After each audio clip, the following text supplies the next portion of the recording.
Friend, કેમ છો? બધા મજામાં છો?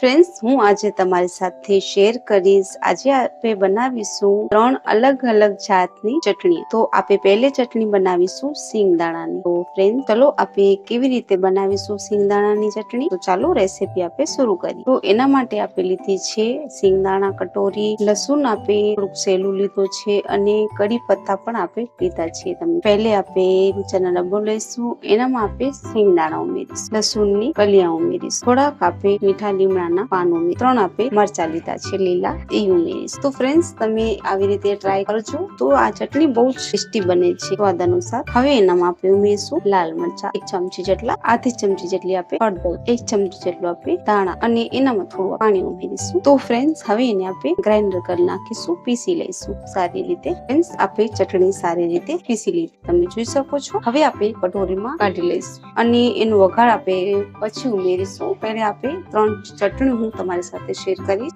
પછી એનો વઘાર આપણે અલગ રીતે વઘારીશું, એટલે હું તમારી સાથે પછી શેર કરીશ. તો આપણે કાઢી લઈશું. સાંભાર સાથે કે તમે કાંઈ ઘરમાં નાસ્તો બનાવો ને, તો આવી રીતે તમે સ્ટોક કરી પણ રાખી શકો છો. જ્યારે તમને મન થાય ત્યારે ગરમ કરીને ખાઈ લેવાનું. આપણે એક ચટણી આપણી થઈ ગઈ છે સિંગદાણા વાળી. હવે આપણે બીજી ચટણી બનાવીશું. તો ફ્રેન્ડ્સ, હવે આપણે બનાવીશું બીજી ચટણી. તો બીજી ચટણી માટે આપણે લીધા છે શિમલા મરચ આવે છે, એને આપણે પલાળીને રાખી દીધા છે. પલાળાથી મરચા બહુ સોફ્ટ થઈ જાય છે અને જો તમારે કને ટાઈમ ન હોય, તમે એને ગરમ પાણીમાં પલાળી શકો છો, એનાથી પણ એજી પીસાઈ જશે. તો આપણે શિમલા મરચા 3 લીધા છે. હવે આપણે મિક્સરનું ડબ્બું લઈશું, એનામાં આપણે મરચા ઉમેરી નાખીશું. એનો આ ડંઠલ કાઢી નાખવાનું છે. તો આપણે 3 લીધા હતા મરચા અને એનામાં આપણે લસણની કલિયા ઉમેરીશું. મેં 15 ખણ લસણની કલિયા લીધી છે. અડધું આપણે ટમેટું લીધું છે. હવે એનામાં આપણે મસાલો ઉમેરીશું. મસાલામાં મેં 1 ચમચી જેટલું આપણે ધાણા પીસેલા લીધા છે અને 2 મરચા આપણે લઈશું. બીજું કઈ ઉમેરવાની જરૂર નથી ફ્રેન્ડ્સ.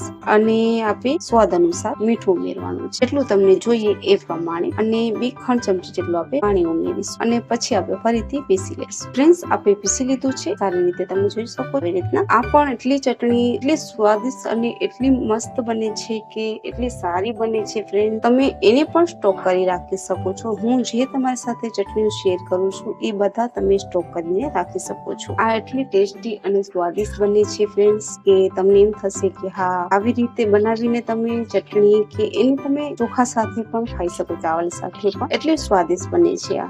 અમારા ઘરમાં તમે સ્ટોક કરીને આવી રીતે રાખી દઈએ. જેનું શાક પસંદ ના આવે કે એમ થાય કે આજે શાક બનાવવાનું સમય નથી, ત્યારે આવી રીતના ચટણી અમે ખાઈ છીએ. બહુ જ ટેસ્ટી લાગે છે. સોસ તમને ના ભાવતું હોય કે સોસ ના ખટાશ તમને ના ભાવતી હોય, તો આવી તમે ચટણી કરીને રાખ, એટલી ટેસ્ટી બને છે. તો તમે જોઈ શકો છો ફ્રેન્ડ, એટલી ટેસ્ટી અને સ્વાદિષ્ટ બને છે. આપણે વઘાર હમણાં નહીં ઉમેરીએ, આપણે વઘાર હજી ત્રીજી આપણે બનાવીશું ચટણી. ત્યારબાદ હું તમારી સાથે શેર કરીશ કે આ 3 ચટણીઓનો વઘાર આપણે કેવી રીતે બનાવ. તો આપણે 2 થઈ ગઈ, હવે આપણે ત્રીજી ચટણી બનાવીશું. ફ્રેન્ડ્સ, હવે આપણે બનાવીશું ત્રીજી ચટણી. તો આપણે 2 બનાવી લીધી છે, હવે આપણે ત્રીજી બનાવીશું. તો એનામાં આપણે લીધા છે લીલા મરચા લીધા છે આપણે, અને એના આપણે મિક્સર ડબ્બામાં ઉમેરી નાખીશું. ઉમેરીશું લસણની કલિયા, જે આપણે 10 થી 12 લીધી છે. થોડાક આપણે લીલા ધાણા ઉમેરીશું. હવે મીઠા લીમડાના પાન ઉમેરીશું. મીઠા લીમડાના પાન થી બહુ ટેસ્ટી સ્વાદ આવે છે. તમે એકવાર જરૂરથી આવી રીતે ચટણી બનાવશો ને, તમને બહુ ખૂબ જ પસંદ આવશે. અને આપણે ટમેટું લઈશું,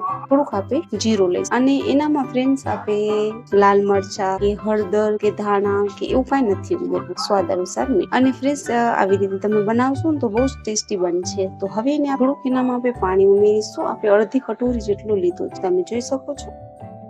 હવે એને આપણે પીસી લઈશું. તો ફ્રેન્ડ્સ, આપણી ત્રીજી પણ ચટણી છે. આપણે 2 ચટણી બનાવી લીધી, હવે આપણે ત્રીજી ચટણી છે જે આપણે બનાવી લીધી છે અને તમે જોઈ શકો. તો હવે આપણે 3 ચટણી તો બનાવી લીધી. હવે આપણે એનો વઘાર બનાવીશું. આપણે 3 ચટણી બનાવી લીધી, પહેલી, બીજી અને ત્રીજી. હવે એનો આપણે વઘાર બનાવીશું. ફ્રેન્ડ્સ, આપણે કઢાઈને ગરમ કરવા રાખી દીધી છે અને એનામાં 1 ચમચા જેટલું તેલ લઈશું આવી રીતે. તો 1 ચમચી આપણે રાઈ ઉમેરીશું. રાઈ આપણી સારી રીતે ફૂટી જાય. 1 ચપટી જેટલી આપણે હિંગ ઉમેરીશું. બંને સારી રીતે સતળાઈ જાય. બંને સારી રીતે થઈ ગયા છે. હવે એનામાં આપણે મીઠા લીમડાના પંતા ઉમેરીશું અને પછી આ ચટણી ઉમેરી, પછી બેને આપણે મિક્સ કરીશું સારી રીતે. અને આપણે ધીમી આંચે વઘારવાના છે અને આપણે ગેસ પે ધીમું રાખવાનું છે ફ્રેન્ડ. આપણે 2 મિનિટ એને આપણે પકાવીશું તેલમાં.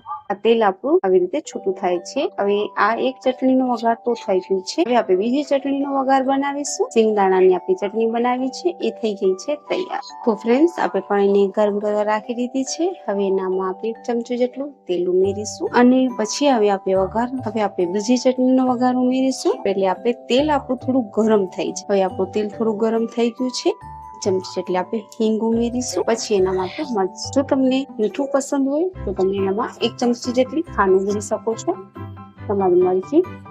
ખાંડ કે ગોળ એક ટેસ્ટ તમે બે એનામાં ઉમેરી શકો છો. આપણે આવી રીતે મિક્સ કરવાનું છે. તો ફ્રેન્ડ્સ તમે એકવાર જરૂર ટ્રાય કરજો અને આપણે ધીમા આંચે પકાવવું છે અને આવી રીતે આપણે ચલાવવું છે. અને ઘણું બધું સમય પણ નથી લાગતું અને એટલી ટેસ્ટી બની જાય છે ચટણી ફ્રેન્ડ્સ. તો એકવાર તમે જરૂરથી ટ્રાય કરજો. 2 મિનિટ સુધી આપણે એને પકાવીશું. તેલમાં આપણી ચટણી સારી રીતે પાકી જાય. તો ફ્રેન્ડ્સ આપણે 2 મિનિટ થઈ ગઈ છે અને તમે જોઈ શકો છો ઉપરથી આવી રીતે તેલ મૂકી દઈશું ચટણી અને પછી આપણે ફરીથી આવી રીતે મિક્સ કરીશું.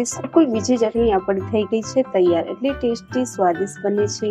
તમે ફ્રેન્ડ્સ એકવાર જરૂરથી ટ્રાય કરજો અને તમે 4-5 દિવસ સુધી એને સ્ટોક કરી રાખી શકો છો. તો હવે આપણે ત્રીજી ચટણીનું બનાવીશું. ફ્રેન્ડ્સ આપણે કઢાઈને ગરમ કરવા રાખી દીધી છે. હવે જે આપણે તેલ લીધું છે એનામાંથી હવે થોડુંક લીધું છે આપણે તેલ અને 1 ચમચી જેટલી આપણે જીરું લઈશું અને હિંગ લઈશું 1 ચમચી જેટલી. બેને આપણે સારી રીતે તેલમાં સારી રીતે આપણા ફૂટી જાય. થોડાક આપણે લીમડાના પાન ઉમેરીશું 3 થી 4 અને પછી એનામાં આપણે વઘાર ઉમેરીશું. ત્રીજી ચટણી બનાવી છે એ સારી રીતે ફૂટી ગયા. હવે એનામાં આપણે ચટણી ઉમેરીશું.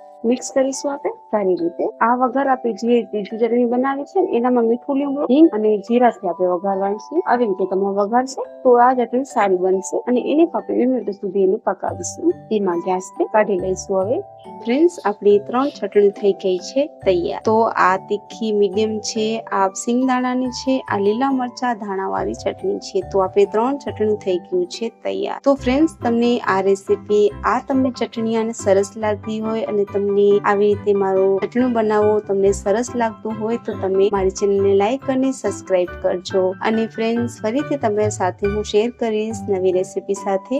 ત્યાં સુધી તમારું ધ્યાન રાખજો. ધન્યવાદ ફ્રેન્ડ્સ.